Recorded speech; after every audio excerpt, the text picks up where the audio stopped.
Sejam todos bem-vindos ao nosso canal de Física. Eu sou o professor Daniel e nesse vídeo a gente vai dar continuidade ao assunto sobre o emaranhamento quântico, focando no vídeo de hoje sobre uma evidência experimental fundamental para trazer de volta a discussão do emaranhamento quântico que tinha adormecido ali na década de 30. Este vídeo aqui, ele foi inspirado num artigo escrito pela Indianara Silva, junto com Angevaldo Filho, chamado O Experimento WS de 1950 e suas implicações para a segunda revolução da mecânica quântica. Eu inspirei esse vídeo tanto nesse artigo quanto numa palestra que a Indianara Silva deu para o pessoal do mestrado profissional em ensino de física, lá da Federal do Rio de Janeiro. Tanto o artigo quanto o vídeo dessa palestra eu vou deixar linkado na descrição do vídeo aqui.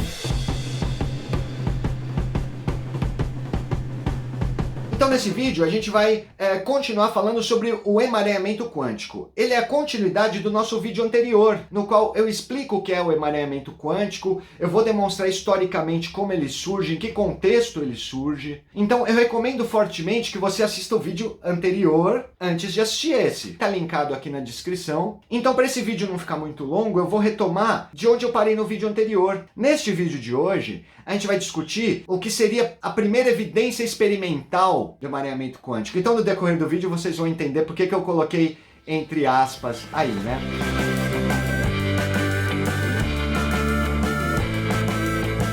O que eu acho importante relembrar nesse vídeo é que a ideia do emaranhamento quântico, que surge lá no artigo do Einstein, Podolsky e Rosen, no artigo chamado, que a gente chama de paradoxo EPR, para simplificar, ele vai propor ali uma ideia de dissidência da interpretação usual, da interpretação corrente da física quântica, que era a interpretação de Copenhagen. Então o Einstein, o Podolsky e o Rosen, eles pegam a interpretação de Copenhagen e eles acham ali uma incoerência, um paradoxo naquela interpretação da física quântica. Então o que o Einstein vai falar? A interpretação de Copenhagen, ela está incompleta, ela é muito boa, ela funciona muito bem, ela está muito de acordo com o que a gente obtém no laboratório. Porém, ela tem uma incoerência. E ele demonstra no paradoxo EPR essa incoerência, que seria essa ideia de você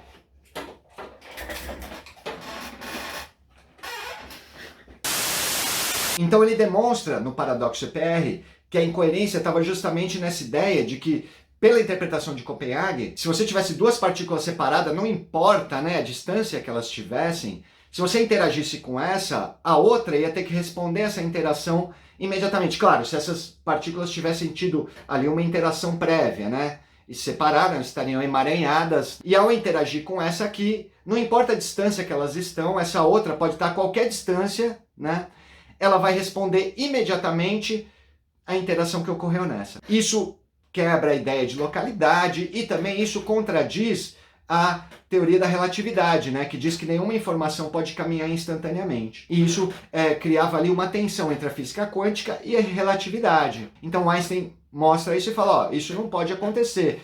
Portanto, a interpretação de Copenhagen, ela tá incompleta, Ele não vai dizer que ela tá errada, mas ele vai dizer assim, ela tá incompleta. No fundo, isso gera o famoso debate Bohr-Einstein, em que de um lado você tem o Bohr defendendo a interpretação de Copenhagen, dizendo que ela tá correta e completa. Do outro lado você tem o Einstein, junto com Schrödinger e outros grandes físicos. E do outro lado você tem o Bohr, junto com Heisenberg, junto com Pauli e outros grandes físicos, debatendo essa ideia, A interpretação de Copenhagen está correta? Não, a interpretação de Copenhagen está incompleta, Tem coisa faltando aí. No fundo, essa discussão era sobre determinismo, que era o que o Einstein queria defender, e os outros que estavam com ele, e sobre uma ideia de que a física ela era indeterminista, que existia uma parcela realmente de incerteza na própria natureza.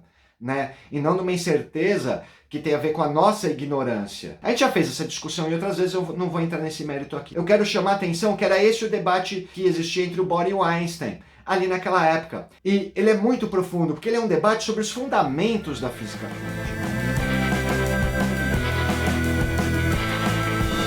Porém, esse debate foi adormecendo ali no final da década de 30. Por quê?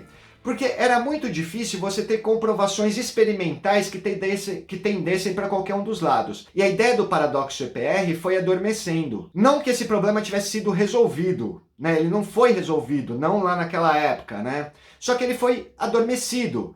Então os físicos continuaram seus trabalhos em física quântica, né? E durante o final da década de 30, durante a década de 40, até a década de 50, que esse vídeo vai falar o que aconteceu lá no início da década de 50, né? E que vai revolucionar tudo isso aí. Então os físicos continuaram fazendo física, trabalhando com a interpretação de Copenhague como sendo a interpretação corrente, a interpretação padrão, né? Eles chamavam de interpretação ortodoxa. E tudo bem, e essa ideia dos fundamentos da física quântica foi adormecida e foi esquecida. Chegou a um tal ponto que os físicos que quisessem retomar esse debate, né, sobre os fundamentos da física quântica realmente sofriam um preconceito dentro do meio acadêmico, né? Porque os físicos naquela época estavam muito mais preocupados em desenvolver a física quântica, e eles pensavam mais ou menos da seguinte forma: essa coisa da interpretação dos fundamentos da física quântica, elas não servem para nada, elas são num campo aí da filosofia, mas de uma filosofia aí também não de uma filosofia séria, mas de uma filosofia aí de poltrona, como eles chamavam, né? Porque os resultados experimentais é o que importam. Independente da interpretação, independente do fundamento que eu utilizo, do fundamento filosófico que eu utilizo, o que me importa é o resultado experimental que ela gera. Então qualquer físico que quisesse aí se aprofundar em discussões e pesquisas sobre o fundamento da física quântica era considerado um físico de segunda categoria, e essa pesquisa científica em fundamentos da física quântica, durante essas décadas que eu citei, foram consideradas uma pesquisa de segunda categoria, uma pesquisa que ficasse simplesmente num campo de elucubração filosófica.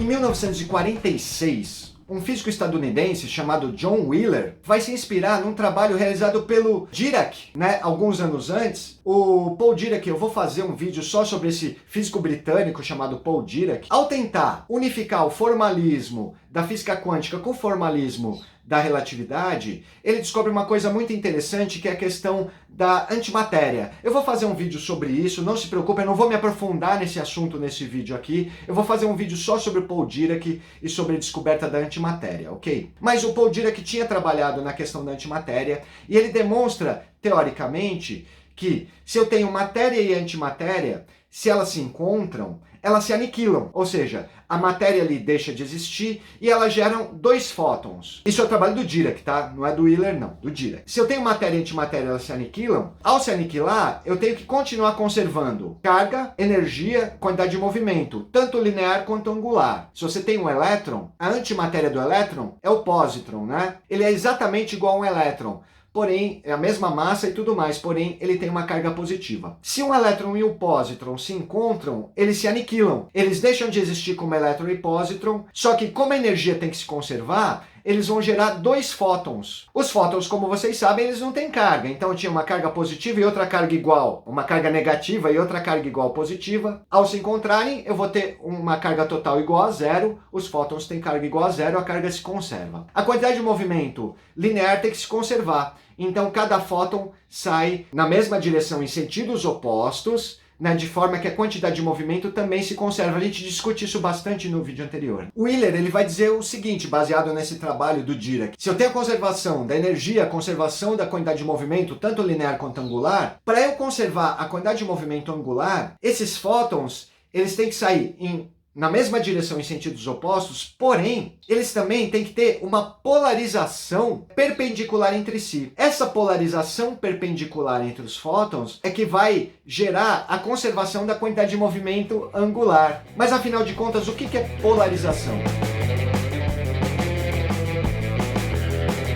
Vou estabelecer o conceito de polarização aqui muito superficialmente, só para o que a gente vai usar neste vídeo. Vamos pensar nos fótons, né, que saíram, mas isso vale para qualquer radiação, qualquer fóton também, para qualquer onda, na verdade. A ideia de polarização, ela é uma ideia relacionada à onda. Aí você pode estar se perguntando assim, pô, mas onda, mas o fóton não é uma partícula? Vou recorrer ali à questão da dualidade, né? Como a gente já discutiu bastante nessa nossa série aqui sobre física quântica. A gente entende o fóton como uma entidade dual, né? Ele tem características de partícula e ele tem características de onda. A polarização, ela diz respeito à característica ondulatória do fóton, né? Por mais contraditório que isso possa parecer, né? Por mais esquisito ou contraintuitivo que isso possa parecer. O que é a polarização de uma onda? A polarização nada mais é do que o sentido de vibração dessa onda. Pensa numa onda vibrando. ela vibra num determinado sentido, né? Se você pensa numa onda bidimensional, ela está naquele plano de vibração, ela está vibrando nesse sentido. Uma onda não polarizada, vamos pensar na luz, né? Uma luz não polarizada é uma luz que vibra em vários sentidos. Como vocês podem ver na figura aí, então uma luz não polarizada é uma luz que está vibrando em todas as direções, né? Que o campo elétrico dessa luz está vibrando. Não que ela esteja se propagando em todas as direções, ela está se propagando em uma direção bem determinada. Só que o sentido de vibração dessa onda, ela está vibrando em todas as direções aí, gerando uma luz não polarizada. A luz polarizada é quando ela vibra numa única direção, é quando ela vibra num único plano.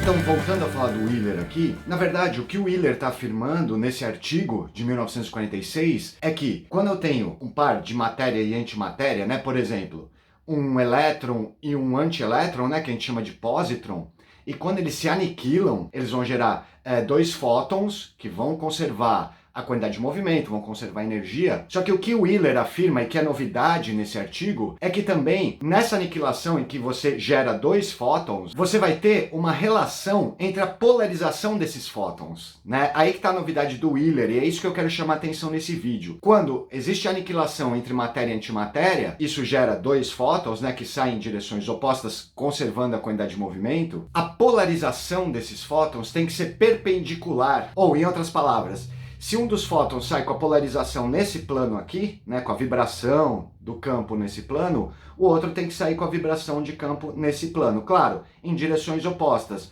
Porém, os planos de vibração da polarização desses fótons devem ser perpendiculares. É isso que ele afirma nesse artigo. E aí tem uma novidade. Como a gente discutiu lá no vídeo anterior, que a gente explica o emaranhamento quântico, né? A gente tem o emaranhamento quântico na proposta inicial lá do paradoxo EPR, por causa da conservação da quantidade de movimento. O Wheeler propõe uma outra relação de coisas que estão relacionadas em partículas que interagiram. Essa relação entre a polarização desses dois fótons que são gerados da aniquilação de pares é também uma correlação de emaranhamento, porque essas duas polarizações, elas são correlacionadas. Se um dos fótons saiu com uma polarização neste plano, o outro tem que sair com uma polarização nesse plano. Então, isso também cria, além da quantidade de movimento, um outro vínculo de emaranhamento, que é a polarização do fóton. E isso tem tudo a ver com o paradoxo EPR, tem tudo a ver com a questão do emaranhamento quântico. Porém, olha que interessante, nessa época, a relação disso com a questão do emaranhamento quântico e com o paradoxo EPR passou batida, ninguém chamou atenção para isso neste momento, em 1946. Isso aí vai chamar atenção, como eu vou mostrar nesse vídeo, de um outro físico um pouco mais para frente.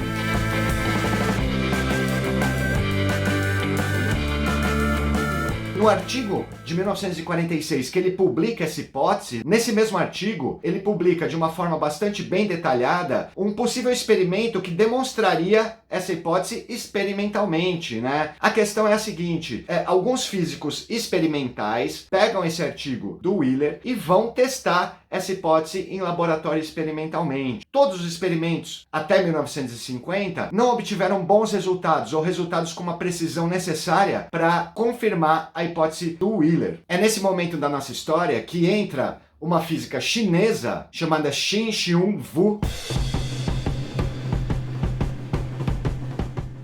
A Shen-Xiong Wu, ela é uma física chinesa que estuda matemática inicialmente, né, lá na China, faz o seu mestrado em física experimental ainda lá na China, né? Ela estuda matemática, mas durante sua graduação em matemática ela se interessa por física e abraça a física, e principalmente a física experimental. Ao fazer o mestrado em física experimental lá na China, ela chama a atenção de um professor chinês que tinha estudado nos Estados Unidos. E esse professor percebe o grande talento da Wu e recomenda que ela vá continuar os seus estudos e continuar o seu trabalho em física experimental nos Estados Unidos. A Wu vai para Michigan, para a Universidade de Michigan, continuar o seu doutorado e continuar o seu trabalho em física experimental. Só que chegando na Universidade de Michigan, né, na década de 40, ela sendo uma mulher, na década de 40 nos Estados Unidos, hein? Na Universidade de Michigan, ela não poderia entrar pela porta da frente da universidade, ela tinha que entrar pela porta dos fundos, pelo simples fato dela ser uma mulher, pasmem. Então você tinha ali na física, e você tem até hoje, eu vou fazer um vídeo sobre isso, sobre a questão do gênero na física. E você pode estar pensando assim, pô, questão de gênero na física, né? Será que que existe isso, esse professor está viajando. Mas isso não é o assunto do nosso vídeo, então a gente vai deixar isso para um outro vídeo. O fato real é que a Vu, ao chegar na Universidade de Michigan, simplesmente pelo fato de ser mulher, ela é impedida de frequentar a universidade entrando pela porta da frente, ela tem que entrar pela porta dos fundos.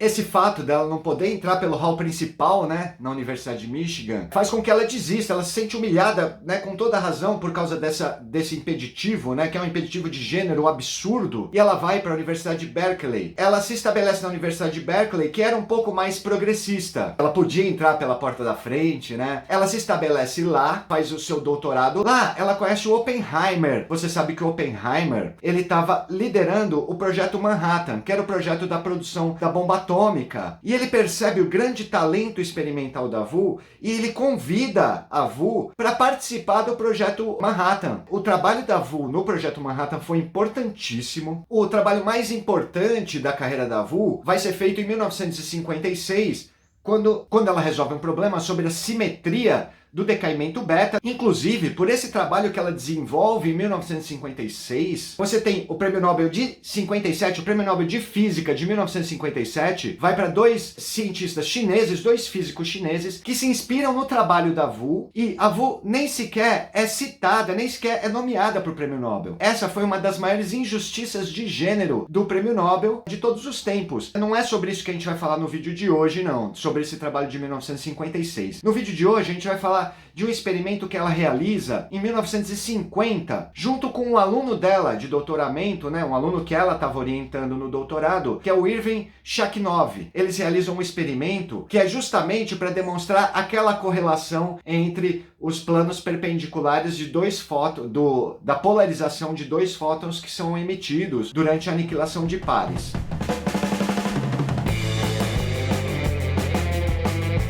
Então, quando ela se debruça naqueles trabalhos anteriores que tentaram verificar essa hipótese sem grande sucesso, o que ela faz? Com seu grande talento experimental, que é isso que a Vu era, né? Ela era uma física experimental talentosíssima, bem acima da média. Ela desenvolve um aparato experimental muito engenhoso. Eu não vou descrever o aparato experimental aqui, não. No artigo da Indianara Silva, você tem a descrição do aparato. Eu convido vocês, que se você tem interesse em física experimental, leia o artigo, ele está linkado aqui. Só que a grande sacada, além da engenhosidade do próprio experimento, né, do jeito que ela monta ali para detectar, né, esses fótons, a polarização desses fótons perpendiculares, está na detecção. Ela já vinha trabalhando num detector de cintilação muito mais poderoso do que os detectores Geiger, que foram os detectores usados pelos outros físicos experimentais antes dela e que não obtiveram o resultado que ela conseguiu obter. Foi a grande sacada da Vu, que ela já estava trabalhando há 10 anos nesse detector. Esse detector, ele é 10 vezes mais preciso do que o detector Geiger, né? A Vu, ela consegue demonstrar com uma precisão absurdamente boa a hipótese do Wheeler. Esse trabalho dela, de 1950, dela e do Shakhnov, ele é definitivo para provar definitivamente que o Wheeler tinha razão. O que eu quero chamar a atenção é que o experimento WS não tinha intenção de ser um experimento para falar sobre emaranhamento quântico, não, ou para retomar esse debate sobre os fundamentos da física quântica, retomar o debate Einstein-Bohr. O que a Vu e o Shakhnov queriam era demonstrar a hipótese do Wheeler, que naquela época, como eu falei anteriormente, eles não relacionavam, né, com fundamentos da mecânica quântica, eles não relacionavam com o debate Einstein-Bohr, tampouco com o paradoxo EPR, com fundamentos da física quântica, né, nada a ver com o debate Einstein-Bohr. Meus, calma aí, meus, para de destruir minhas anotações aí, sua doido. O que acontece? Esse experimento chama a atenção de um outro físico, um físico estadunidense, chamado David Bohm. O David Bohm vai pegar esse experimento da Vu e do Shakhnov e ele vai ser o primeiro cara a olhar para esse experimento e falar assim: ah, esse experimento demonstra o que o Einstein estava falando lá no paradoxo EPR. O que passou batido para os físicos naquela época, ele vai enxergar ali a potencialidade de uma primeira demonstração experimental da questão do emaranhamento quântico, especificamente do paradoxo EPR. Então, o David Bohm ele vai pegar e vai falar, ó, se não tinha evidências experimentais ou experimentos para a gente trazer para discussão sobre os fundamentos da física quântica, agora a gente tem esse experimento da Vu, ele é um primeiro experimento que gera ali um resultado que vai discutir, segundo o Bohm vai demonstrar para a gente, os fundamentos da física quântica, o paradoxo EPR e, por consequência, vai trazer à tona novamente, agora com uma fundamentação experimental, o debate Einstein-Bohr. Mas isso é assunto para o nosso próximo vídeo. Muito obrigado se você assistiu até aqui e até a próxima.